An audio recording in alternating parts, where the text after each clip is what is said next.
मुस्कान ने 3 मार्च की रात सौरभ को खाने में नींद की गोली दी। दवा के असर से सौरभ को नींद आ गई। वो बेडरूम में जाकर सो गया। जैसे ही उसे गहरी नींद आई, मुस्कान एक्टिव हो गई। उसने अपने प्रेमी साहिल को कॉल किया और अपने घर बुलाया। साहिल आया। मुस्कान के दिल में नाजायज मोहब्बत का ऐसा जुनून था कि उसने चिकन काटने वाले चाकू से सौरभ के सीने को छलनी कर दिया। इसी बीच साहिल ने भी बर्बरता की हदें पार की। दोनों उसके शव को घसीटकर बाथरूम ले गए। वहां साहिल ने सौरभ के शरीर के 4 टुकड़े कर दिए, सर धड़ से अलग कर दिया, दोनों हाथ काट दिए।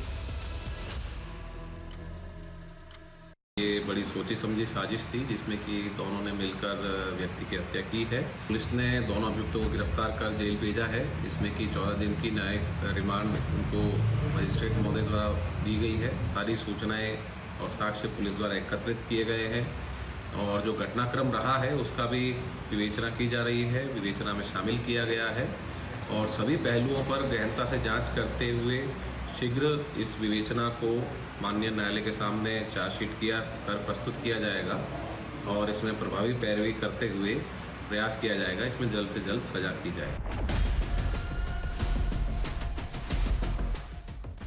इसके बाद साहिल और मुस्कान ने पूरी प्लानिंग के साथ मेरठ से एक बड़ा सा पानी का ड्रम खरीदा।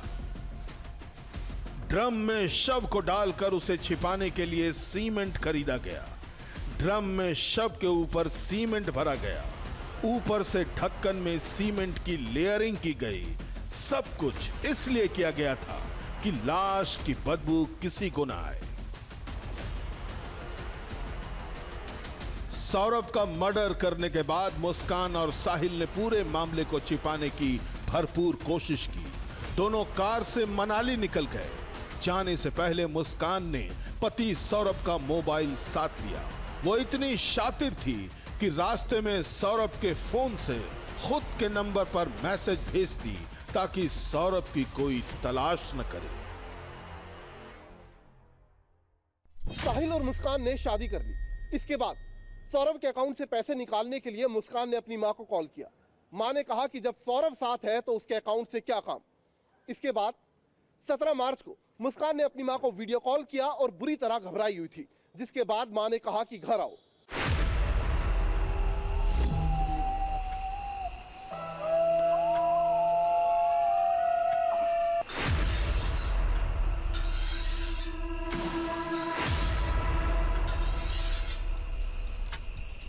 भैया आप ना मुझे केक लेके आप केक ले आना कहीं से भी और कॉल मत करना।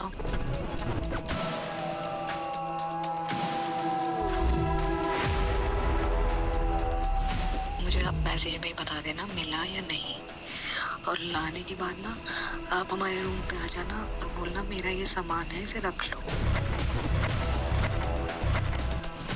और मां के कहने पर मुस्कान कसौल से लौट आई। लेकिन सौरभ के कत्ल के बाद कसौल में उसने जो कुछ किया वो किसी को नहीं बताया। वो अपने प्रेमी साहिल के साथ होली मनाने कसौल चली गई। कत्ल के बाद जश्न मनाया। अपने गुनाहों को रंगों में छिपाने की पुरजोर कोशिश की।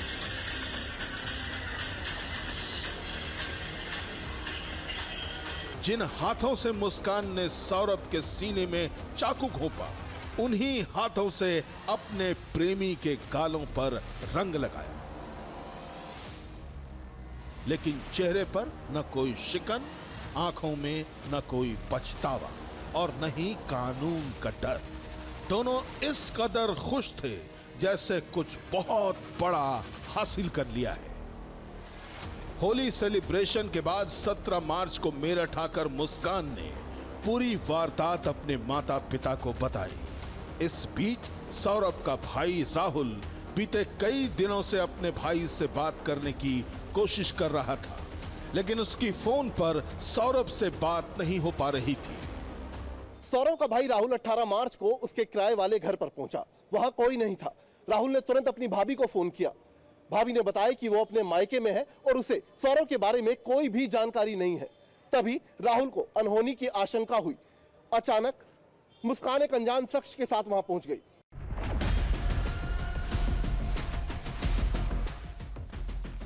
कहते हैं कि राहुल ने अपने भाई की जानकारी के अलावा अनजान शख्स के बारे में मुस्कान से पूछा। मुस्कान सही जवाब नहीं दे पाई। इसके बाद राहुल घर के भीतर गया। उसे तेज बदबू महसूस हुई और इसके साथ मुस्कान और साहिल की दरिंदगी और हैवानियत का किस्सा सरेआम हो गया। पुलिस ने साहिल और मुस्कान को गिरफ्तार कर जेल भेज दिया है। सवाल बस इतना है कि क्या अपने प्यार को प्रवास देने के लिए साहिल और मुस्कान ने सौरभ को रास्ते से हटा दिया? क्या ये इन दोनों का ही मर्डर प्लान था या फिर असल मास्टरमाइंड अभी भी पर्दे के पीछे है? मेरठ पुलिस जरूर इस एंगल पर भी मामले की तफ्तीश आगे कर रही होगी, क्योंकि अभी कुछ किरदार ऐसे हैं जो पर्दे के सामने तो हैं, लेकिन उनकी सच्चाई से पर्दा उठना बाकी है। शक के घेरे में वो सब लोग हैं जो इस खौफनाक कहानी का हिस्सा हैं। सवाल ये भी है कि क्या नशे की गिरफ्त और इश्क के जुनून में अंधे दो प्रेमी किसी के मर्डर की इतनी सटीक प्लानिंग कर सकते हैं? क्या इतने खौफनाक कत्ल को परफेक्ट क्राइम की तरह अंजाम देना सिर्फ मुस्कान और साहिल के बस की बात थी? आपका कहना है कि साहिल इस मर्डर में शामिल नहीं है? कोई अगर किसी को मर्डर करेगा, ठीक है, तो वो अपने घर में छोड़ के चला जाएगा घूमने। ऐसा कोई, अगर मैं भी किसी को मार दूं तो मैं अपने घर में छोड़ के चला जाऊंगा? ये बताओ। दंडे पड़ते हैं, हर आदमी कबूल लेता है, ठीक है, पुलिस के दंडे पड़ते हैं ना जी। जिसने नहीं किया वो भी कबूलेगा।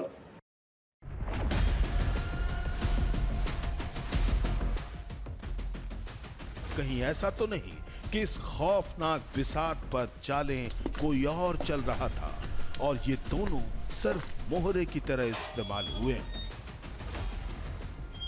बहरहाल बहुत जल्द कहानी का क्लाइमेक्स भी खुलेगा और हो सकता है कि अंत में वो चेहरा सामने आए जिससे जमाना सौरभ का हमदर्द समझता है।